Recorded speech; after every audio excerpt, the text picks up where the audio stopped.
ये फरमाएं कि ये जो शुक्रिया। अनसर्टेनिटी प्रिवेल करती है डिस्पाइट द फैक्ट कि अब जो इंडिकेशन है, चाहे गार्डियन की हो, रॉयटर्स की हो, ईरानियन कुछ हुकाम के या मेरी सिफारती ज़राए से बातचीत हो, लग तो मुझे ये रहा है कि at the end of the day things will go smooth. लेकिन ये अनसर्टेनिटी की वजह क्या समझ आई आप? जामी साहब, मैं तो यही कहूंगी कि शुरू से मेरा जो अपना स्टैंस था कि ये वो जो डील तक पहुंचने से पहले टर्म्स एंड कंडीशंस की बात हो रही है, तो वो हर एक निगोशिएशन से पहले होती है। इवन निगोशिएशन का हम लोग ये नहीं कह सकते हैं कि पहले राउंड में ही वो कामयाब हो जाएंगी, क्योंकि डिप्लोमेसी ये नहीं है कि जी आप दो स्टेट्स के बीच में बातचीत कराएं और वो फौरन एग्री कर लें। सो ये बात बहुत पहले से हम लोगों को कि इल्म में थी कि ये बातचीत चलती रहेगी।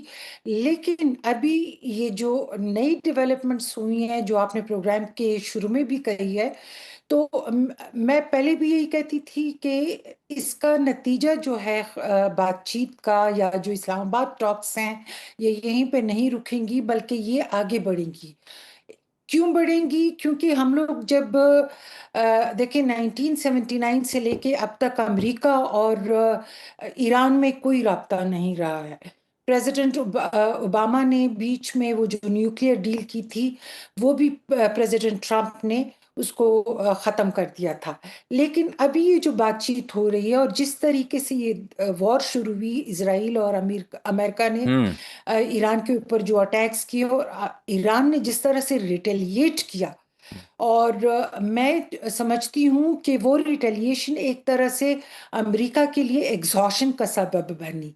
किस तरह से कि अ, ईरान जो है, मैं ईरान की इस वक्त पोजीशन को एक सिविलाइजेशनल लेंस से देख रही हूँ हम्म। कि उनका जो अपना एक आइडियोलॉजिकल स्टैंस है, जो सिविलाइजेशन के मुतालिक उनके ख्यालात हैं, तो वो कंसिस्टेंट हैं। उनकी आप अगर पॉलिटिकल लीडरशिप को देखते हैं या IRGC को देखते हैं, तो they are on one page. हम्म। वो शुरू से ही जो उनके मुतालबात थे, या जो उनके 10 पॉइंट्स थे, उसी के ऊपर वो डटे हुए हैं और वही वो आगे वो कर रहे हैं। सेकेंडली, अमेरिका को भी पता चल गया है कि जी ये वॉर जो है, ईरान तक उनके साथ लड़ता रहेगा, और अमेरिका में जो पब्लिक ओपिनियन है वो हुकूमत के खिलाफ जा रही है। सो ये बातचीत जो है, इसके नताइज मुझे मैं समझती हूँ कि इसलिए भी वाजे थे कि ये एक एसिमेट्रिक एग्जॉशन है एक हम्म। तरह से, हम्म। जिसमें अमेरिका जो है अपनी जंग में एक तरह से एग्जॉस्ट हो गया है। देखें कि बिल्कुल ठीक पब्लिक डॉक्टर साहब, ये जो मैक्सिमलिस्ट अप्रोच की बात की है ना साहब ने, ये जो पब्लिक पोस्टरिंग थी दोनों साइड्स की, वो यहाँ तक ले चुके थे कि ये शायद इनकी फिर पब्लिक डिस्कोर्स की मजबूरी बन चुकी थी इस अप्रोच को टो करना, मुसलसल टो करना, और वहाँ से फिर पीछे हटना बहुत मुश्किल हुआ पड़ा था। प्रैग्मेटिक अप्रोच पब्लिक स्टेटमेंट्स में नहीं थी, चाहे ट्रंप साहब की आप स्टेटमेंट्स देखें ट्रूथ सोशल के ऊपर या फिर ईरानियन हुकाम का जवाब देखें। दो के ईरानियन जो जवाब था इनिशियली, वो बड़ा नपा तुला होता था अब्बास अरागची साहब का। एग्री करती हैं आप इससे? जी मैं बिल्कुल एग्री करूंगी, क्योंकि आप ये देखिए कि हम लोग जब भी पॉलिटिकल सगैसिटी की बात करते हैं या लीडरशिप की क्वालिटीज की बात करते हैं, तो उसमें यही बात आ जाती है कि इंटरनेशनल लेवल पे और इंटरनेशनल फोरम्स पे जब आप बात करते हैं, तो क्रेडिबिलिटी के साथ करते हैं। हम्म। अब अमेरिका जो है वो एक सुपर पावर है, उससे कोई इनकार नहीं कर सकता है। लेकिन ईरान और जो इसराइल और अमेरिका की जो वॉर हुई थी, यहाँ पे प्रेसिडेंट ट्रम्प के जो मुख्तलिफ किस्म के बयानात आ रहे थे, ईरान का स्टांस अगर हम लोग देख लें तो एक ही है। पाकिस्तान का इंटरमीडिएटरी रोल जो है, बल्कि मैं समझती हूँ कि पाकिस्तान का स्ट्रेटेजिक, पाकिस्तान जो है हम्म। उस एक तरह से स्ट्रेटेजिक इंटरलोक्यूटर के तौर पे इमर्ज हुआ है। उन्होंने कोशिश की है कि डिप्लोमेसी या back door, back channel diplomacy जो है, वो इस तरह से करें कि दोनों के पैगामात एक दूसरे तक पहुंचाएं। अब आप ये देखिए कि जी हरमुज स्ट्रेट जो है वो ईरान ने खोल ली, उनके मुतालबात जो थे वो मान लिए, लेकिन वहां से फिर प्रेसिडेंट ट्रम्प जो है वो नेवल ब्लॉकेट की बात कर रहे हैं। यहाँ पे मैं समझती हूँ कि इनको थोड़ा सा ये है कि कंसिस्टेंसी अगर हो बयानात में, पाकिस्तान ने उनको कहा है कि जी नेवल ब्लॉकेड अगर आप हम्म। हटाते हैं तो फिर थोड़ी सी बात आगे निकलेगी, जैसे कि ईरान के जो फॉरेन ऑफिस के जो स्पोक्स पर्सन थे ठीक। सुबह उन्होंने कहा कि ईरान जो है बातचीत में हिस्सा नहीं लेगा। लेकिन पाकिस्तान ने एक तरह से उनको भी कन्विंस किया और वहां पे भी कन्विंस, यूनाइटेड स्टेट्स में भी उनकी पोजीशन को जाहिर किया और कन्विंस करने की कोशिश की। सो मैं समझती हूँ कि इन्फ्लुएंस और इंटेंशन की बात एक होती है।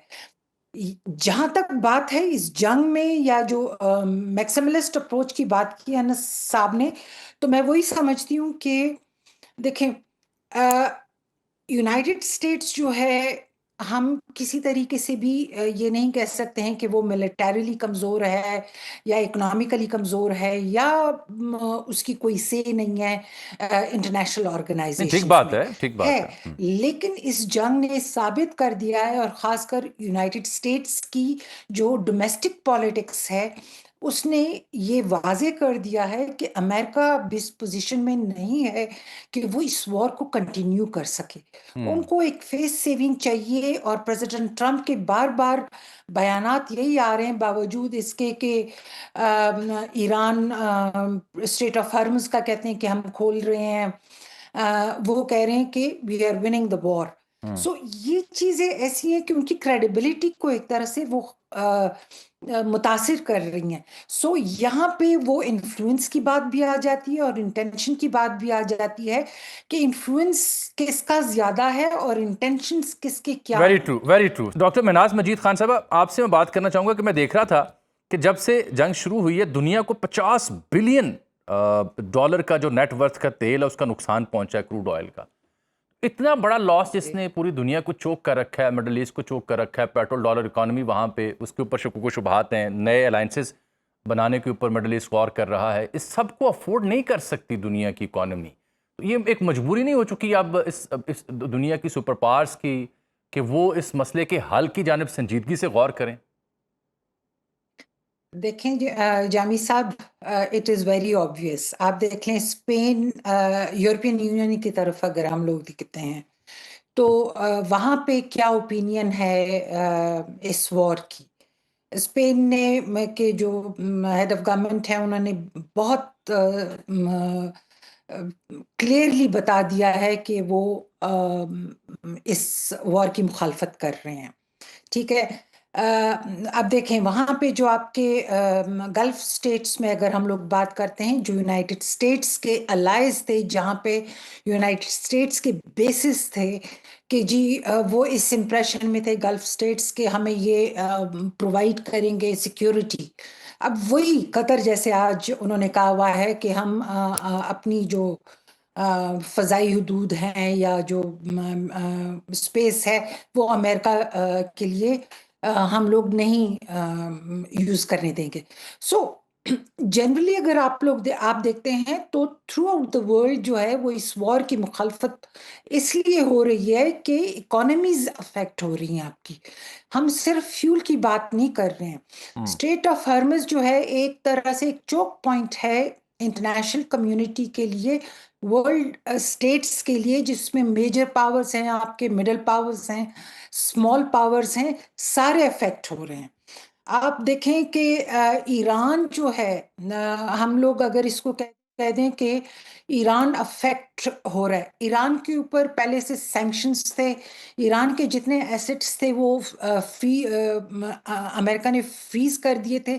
उसके बावजूद जो है वो ईरान जो था वो सरवाइव कर रहा था, क्योंकि वो सही। बाकी ममालिक के साथ इसी स्ट्रेट के जरिए वो ट्रेड कर रहा था, बिल्कुल उनको ठीक। तेल भेज रहा था। बिल्कुल ठीक। किसी के साथ वो यूरो में ट्रेड कर रहा था कि जी। किसी के साथ वो येन में कर रहा था। हम्म। सो द पॉइंट इज कि इस ब्लॉकेट से या इस जंग से जो है सारी दुनिया के ममालिक जो हैं वो अफेक्ट हुए हैं, चाहे वो एनर्जी हो, चाहे वो ट्रेड हो।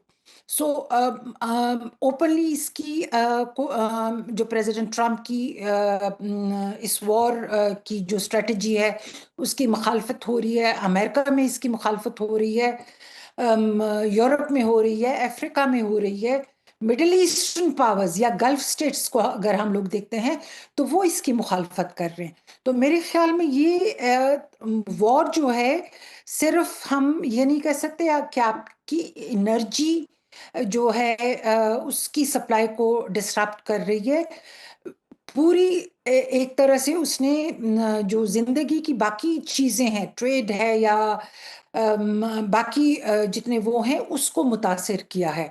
और इसको तकरीबन सारे ममालिक की तरफ से इसकी शदीद अल्फाज में मज़म्मत की गई है। और यही वजह है कि जब हम अमेरिका की बात करते हैं कि वो फेस सेविंग के लिए भी जंग का खात्मा चाहता है।